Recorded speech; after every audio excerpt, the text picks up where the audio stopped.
avec Fréquence Plus. Surprenez votre famille et vos amis grâce au grand chef de Bourgogne-Franche-Comté. Cette semaine, je suis à Arc-et-Senans, dans le Doubs. Je suis en compagnie des chefs Clément Bourdiau et Léa Senot dans les cuisines du restaurant Le Verfeuille. Bonjour les chefs, parce qu'on va dire c'est exceptionnel cette semaine. On a deux chefs dont vous travaillez à deux, c'est votre femme. Oui, c'est ça, nous sommes deux. Bonjour. Voilà, et vous êtes des nouveaux dans le secteur puisque vous êtes ouvert ici Le Verfeuille depuis combien de temps ? Depuis 4 mois et demi maintenant. Voilà, donc c'est tout nouveau. Vous arrivez d'où exactement ? Ma compagne est donc de Jarmigné dans le Jura, à 5-6 km d'ici. Et puis moi, je suis originaire de Nevers, voilà, donc il a fallu faire un choix. Et vous avez un parcours dans de nombreux établissements un peu partout en France ? Oui, on a travaillé beaucoup sur Valence, chez la chef Anne-Sophie Pic, un petit peu aussi sur Annecy, où on était sous-chef de Johan Comte. Et puis voilà, moi j'ai travaillé 5-6 ans donc sur Clermont-Ferrand, et puis ma compagne a passé du temps aussi à Vonas chez Georges Blanc. Ah quand même, très bien. Eh bien, alors vous allez vous partager les recettes de la semaine. On va commencer avec vous avec donc une entrée à partager. C'est une brioche de partage à la saucisse de Morteau. Qu'est-ce qu'il nous faut ?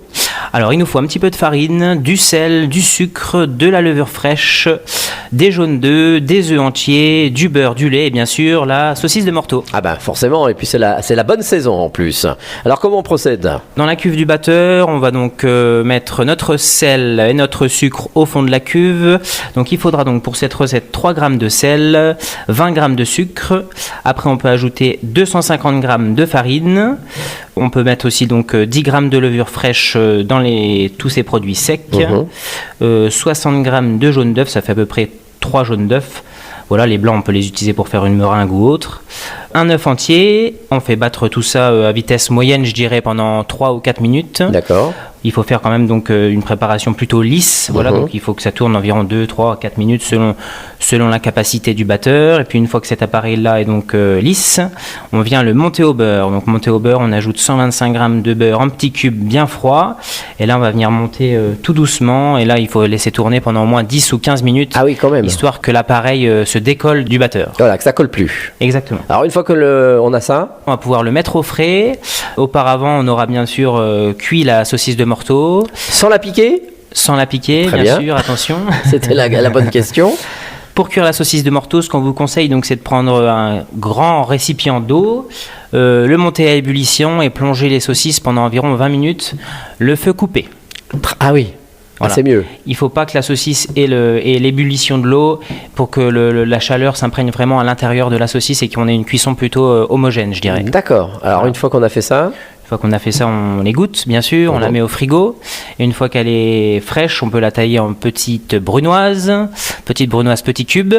Voilà, on en prend donc 125 grammes qu'on vient incorporer à notre appareil à brioche. D'accord. Voilà, donc on a ressorti du frigo. Exactement. Voilà, une fois que l'appareil brioche a été mélangé avec la saucisse de Morteau, là on peut la façonner, je dirais. On peut la mettre dans un moule à cake. On peut la mettre. Nous au restaurant, on utilise des petites cocottes Staub. On fait des petites boules à l'intérieur. Oui. Une boule par personne d'environ 20 ou 25 grammes. Voilà, et puis on la cuit avec une petite dorure au four. Nous, au restaurant, on la cuit 4 minutes à 200 degrés et puis après 8 minutes à 160. Ah oui, ce qui permet la cuisson à l'intérieur un peu différente. Ce qui permet d'avoir une petite croûte légèrement, une belle croûte sur le dessus de la brioche et que l'intérieur soit juste cuit. C'est fait, on partage ainsi comme ça. On partage, voilà, on pose sur la table. On a dit entrée, mais c'est plus quand même quelque chose qu'on va servir avec l'apéritif. Très bien, eh bien merci chef, merci Clément Bourdiau ici dans les cuisines du restaurant Le Verfeuille. C'est à Arc-et-Senans dans le Doubs. Vous le savez, vous aussi cette semaine, vous pouvez gagner un menu pour deux au restaurant Le Verfeuille. Vous envoyez le mot papille par SMS dès maintenant au 7 14 15, le mot papille au 7 14 15. Alors bonne chance à tous. Et pour le prochain épisode, cette fois-ci, on va retrouver Léa Senot qui va nous parler de betterave et de pas mal de petites choses qui vont autour. Et d'ici là, chouchoutez vos papilles. Chaque semaine, découvrez les meilleures recettes des grands chefs de Bourgogne-Franche-Comté. Du lundi au vendredi, à 5h30, 11h30 et 19h30, chouchoutez vos papilles. Fréquence Plus.